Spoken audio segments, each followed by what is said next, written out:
But with that, guys, we've been doing this sermon series called Level Up, and this has been a leadership focus. And so this is something that we've been encouraging you guys, and I've been telling you, if you've missed the last couple of weeks, that regardless if you have a Twitter following or not, regardless if you are captain of whatever team or not, regardless of any of those things, I want you to know this, and I want you to look at me when I tell you, because I want you to hopefully not just hear me, believe me. Listen, you are a leader. You are a leader. Okay? I'm going to say it again. I want to make sure that everybody sees me. Look, you are a leader. You are a leader. You and you. You guys are all leaders. Regardless if you have a following, a crew, a group or not, you are. Because look, each and every day you are leading somebody. You are leading somebody each and every day. And I don't know if you realize that yet. Hopefully after today you believe me. But look, the person that you are leading is very important. The person that you are leading every day is super valuable. In fact, how you lead this person, how you are leading this person is going to determine this person's future. And guess what that person that you're leading each and every day is? It's you. Guys, you lead yourself. You are leading yourself throughout the day. And this is why it's so important. This is why I say you are a leader, because before you can lead other people, you have to learn to lead yourself. You can't lead other people well if you can't lead yourself well. And so we've been talking about a lot of stuff, in Level Up, like the video game theme. If you attack a challenge, right? You pass a challenge, you level up as an avatar, as a video gamer or whatever, and the more you level up, the better you get at that game. Well, even chess. I actually had a piece I wanted to show you guys. My kid Josiah, he's learning to play chess. I don't know if you guys like to play. You can level up in chess. Do you know that? How do you level up? You get that pawn all the way to the other side and you level up, right? You can be anything after that. And once you level up, the more you level up, the greater the chances that you're going to win. So guys, I want to help you win. I've been, the last couple of weeks, I've been trying to give you something when it comes to leading yourself that's going to help you to win, to help you to be able to achieve things that you never thought you could do. And so today is a goodie. Today's a good one because it's a tough one. It's a tough one to be able to truly apply, because you'll see, actually, I'll just tell you right now. Here's the thing. True leaders understand how to develop discipline. This is hard already because the discipline's a tough one. Not only being disciplined, but handling discipline. Guys, have you ever found yourself on that side of somebody's snarl? Yes or no? You ever been on that side of your mama's, your mama's little lecture? Daddy's lecture? Teachers? Have you ever even chewed out by a coach? Chewed out by, your captain coach, your boss or whatnot, right? And so, we all know handling, being disciplined, right, ain't fun. I mean, look at the dude. He looks like he want to cry, right? He looks like he want to cry. None of us, it ain't fun to be disciplined, right? For somebody to discipline you. Why? Right? Because in them correcting you, you have to automatically face the fact that you messed up. And that's not good. Right? I guarantee you, none of you, if you got suspended from school, none of you would take that sheet of paper and be like, oh, whoo, I can't wait to go home and show mama. I can't wait to go home and show daddy that this suspension paper so they can chew me out and tell me what I need to do better because I need to improve myself. And so, I can't wait for them to, nah, you don't do that. You don't miss that block, right, on the football field and run to the sidelines because like, oh, coach, what's coach going to tell me today? I'm like, just give it to me, coach, I want to hear it. Like, we don't want to be disciplined. We don't like to be disciplined. Discipline doesn't feel good. Because it forces you to face your failures, forces you to face your faults. I don't feel good, right? But listen, learning to handle discipline is important. When somebody disciplines you, learning to not take it personal, learning to say, okay, you got some sense there, I can work. Guys, look, true leaders know how to be disciplined by others. They know how to handle that. Right? And when you allow somebody to discipline you and you know how to handle being disciplined, you develop something called, check this out, self-discipline. Where you can check yourself. And you can help yourself and you recognize that now you no longer have to live in this destructive pattern because now you're above it. You've learned your lesson, you've leveled up. And now you can be a more effective leader when you learn how to handle discipline. And so that's kind of one of the things we're going to talk about, guys, today is handling discipline. And we're going to look at somebody in the Bible who we look to as a big leader.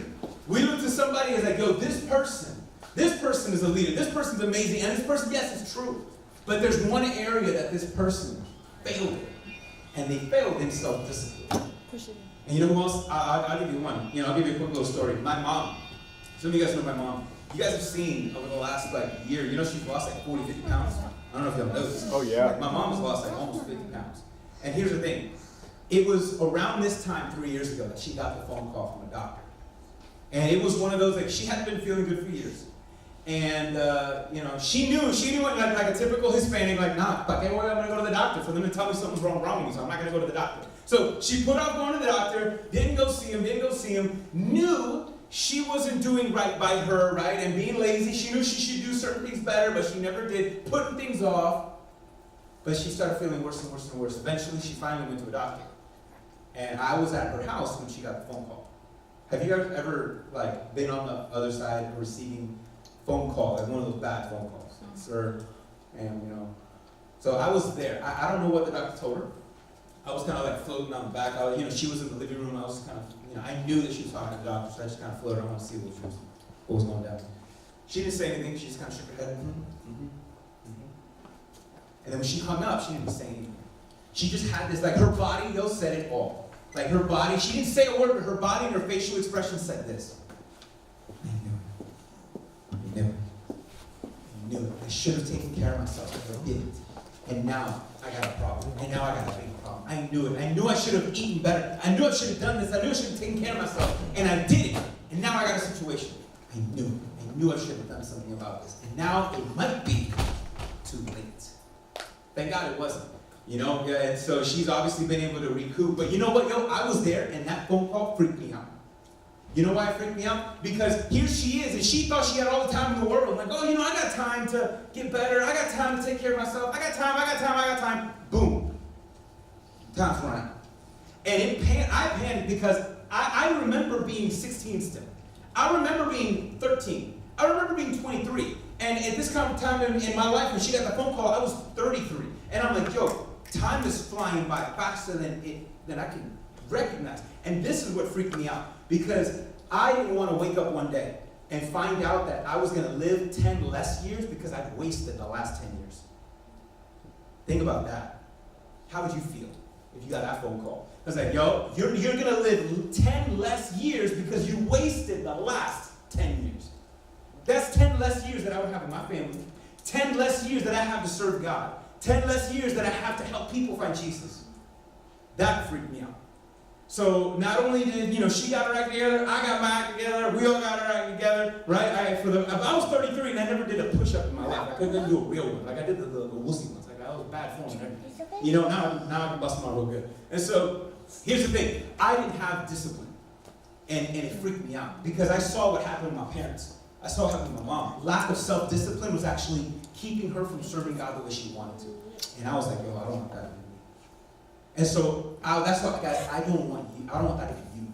I don't want you to wake up one day and be like, dang, he was right. He was right.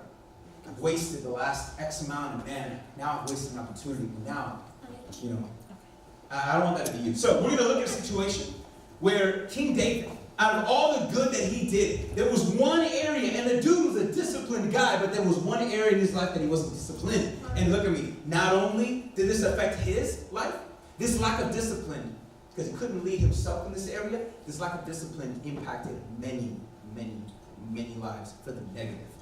Let's check it out. Let's look at this one story. 1 Kings, really quick. 1 Kings 1, 5-6. We have this Adonijah, which is one of David's sons. It says, now Adonijah, the son of Haggith, exalted himself, saying, I will be king. And he prepared for himself chariots and horsemen, and 50 men to run before him. And his father had never at any time displeased him by asking, why have you done thus and so?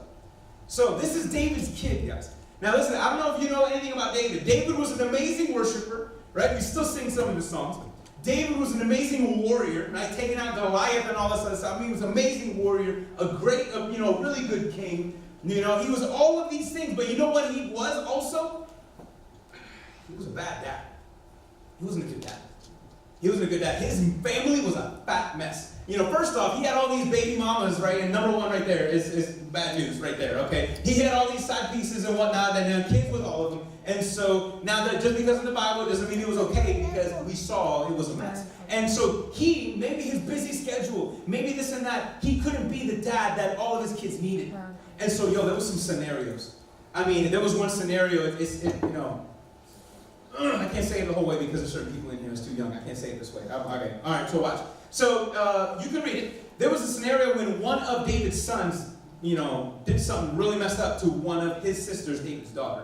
And David, the king, the father, never stepped up. He never stepped up to protect the girl, never stepped up to, criticize her or to do anything to the boy. He just kind of let things play out.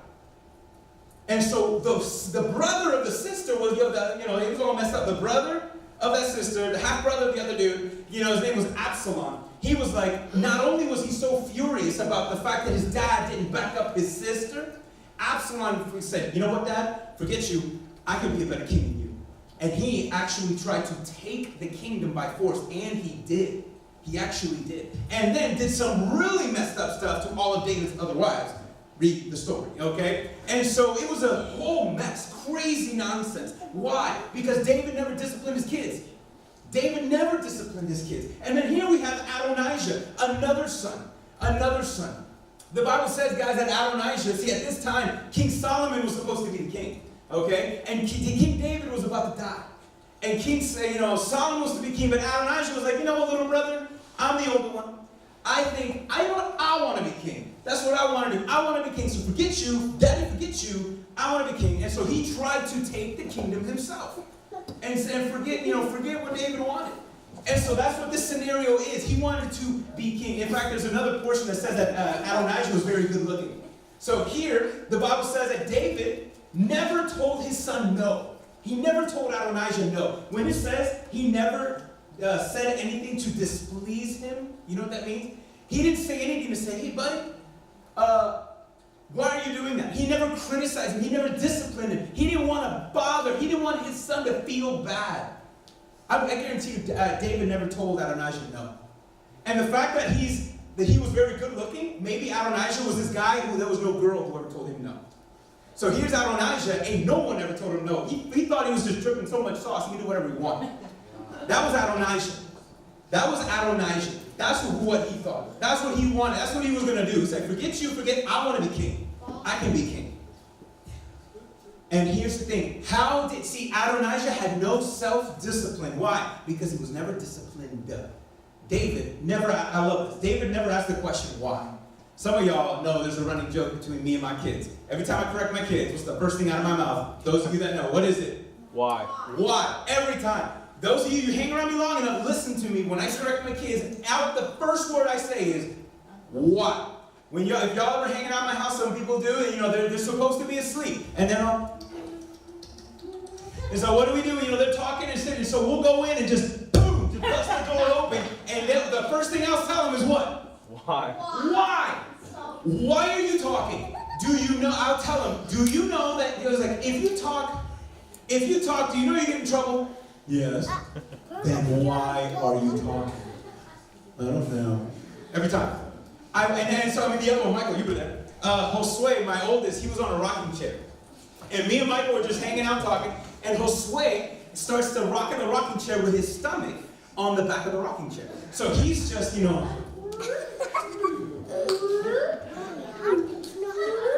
and he's just like, oh. And the whole time I'm talking to Michael, and I'm just looking at this kid. I'm just like, no, yeah, bro. So I'm talking to Michael, I'm just looking at him.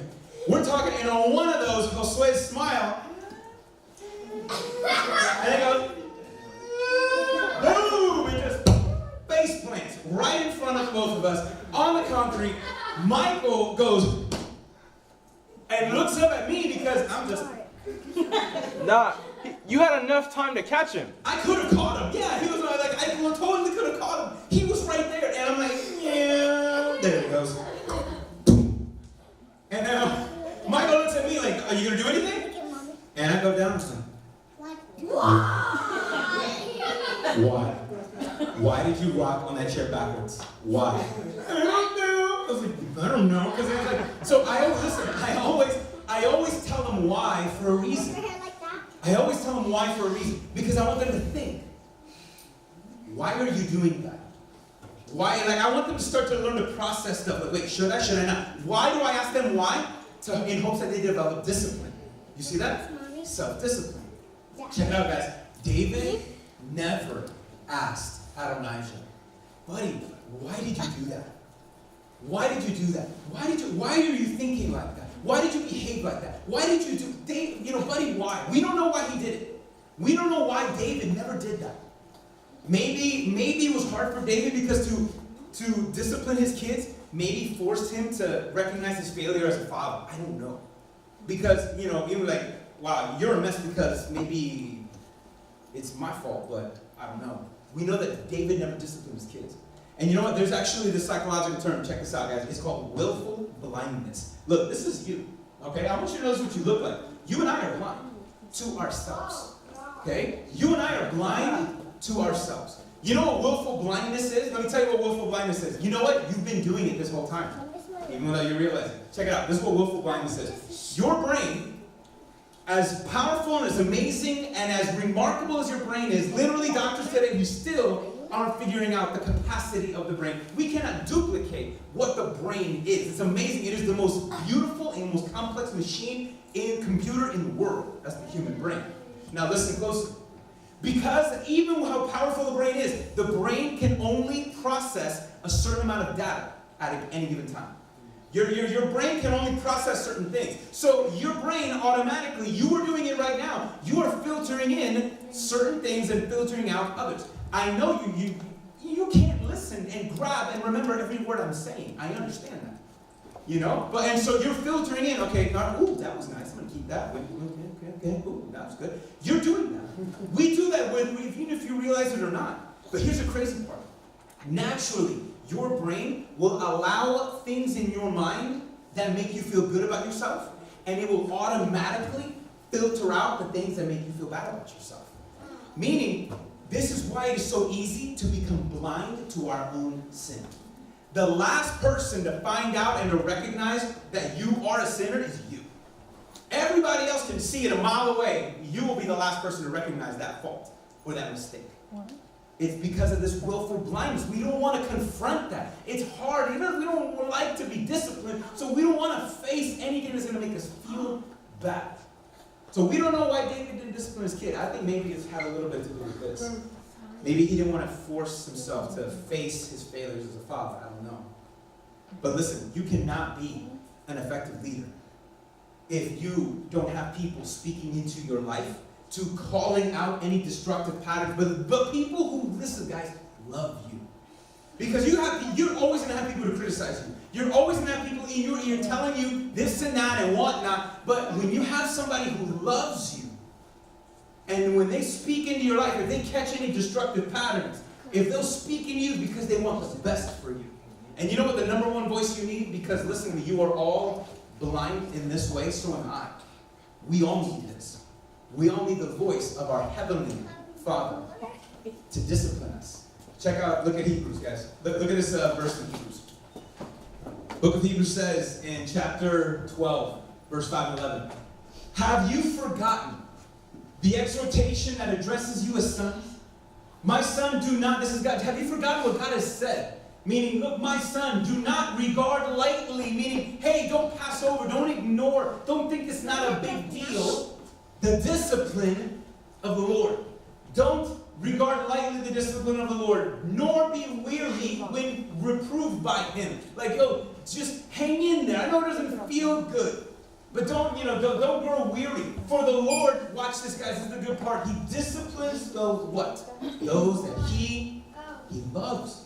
The Lord disciplines those he loves, and he chastises every son whom he receives. It is for discipline that you have to endure. Must. If you want to grow and level up, being disciplined by God is important. God is treating you as his own kid, as a son and daughter. For what son is there whom his father does not discipline? For the moment, and I love this line. Look how this author ends this section in chapter 12. For the moment, all discipline seems what? Read it. What's the first green orange word? For the moment, all discipline seems painful rather than pleasant. But later, it yields peaceful fruit of the righteousness to those that have been trained. Listen to those words. When you are trained for something, Listen, have you ever recognized that God is disciplining you as God is training you to be a more effective warrior in His army? Have you ever thought about it like that? That God wants to, when you have sin in your life, God will either call you, do it Himself, or raise up somebody in your life to call out a destructive pattern in your life. Why will He do that? To make you feel bad? Does God want to call out sin in you to make you feel bad? No. He doesn't want to call out the worst in you. Listen to me. He wants to bring out the best in you. And so because He loves you, because if He didn't love you, He would let you live however you wanted. But because God wants the best for you, He will call out whatever destructive pattern of thinking, believing, and living that exists because He wants the best for you. And it might not feel good, right? It says, hey, the author recognizes it. When God calls out sin, you have all these emotions like, oh, I'm horrible. It's all this processing stuff, guilt and regret and shame and all these emotions.